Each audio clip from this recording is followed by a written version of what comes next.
Madame, Monsieur, bonsoir. À Givet, dans les Ardennes, certains salariés de l'usine textile Cellatex ont mis ce soir quelques-unes de leurs menaces à exécution.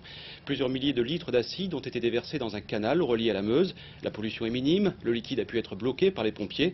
Depuis le 5 juillet dernier, les 153 ouvriers de la Cellatex restent barricadés dans l'usine. Ils n'acceptent pas la liquidation de leur entreprise. Wally Merigreen. Aucune pollution n'est pour l'instant signalée et pourtant c'est bien de l'acide sulfurique mélangé à du colorant que les salariés de Cellatex ont déversé dans ce canal en début de soirée.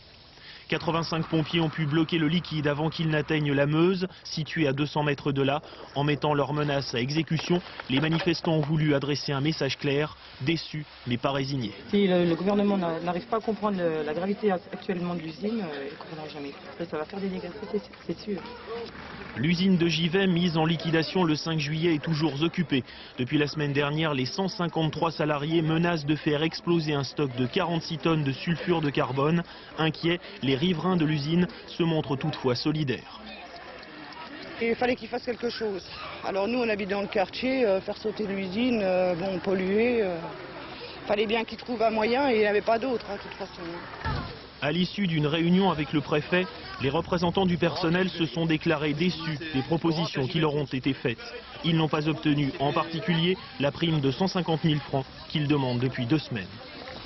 Nous, on prend nos responsabilités en tant qu'organisation syndicale, les pouvoirs publics ils prennent leurs responsabilités. Je suis vraiment en train de me demander, moi, s'ils savent vraiment ce qui se passe à Givet. Et c'est désormais au gouvernement directement que les salariés font appel. Il faut qu'on ait l'intervention directement de Martine Aubry. Pour l'heure, ils n'ont reçu aucune réponse. Depuis la vente de Colatex par Rhône-Poulenc en 91, la société qui produisait des fibres textiles pour Ariane Espace a connu plusieurs repreneurs et subi 2 dépôts de bilan en 97 puis en 99. Sa fermeture continue de provoquer un choc dans cette région où le chômage atteint les 22%, soit 4 points de plus que la moyenne départementale.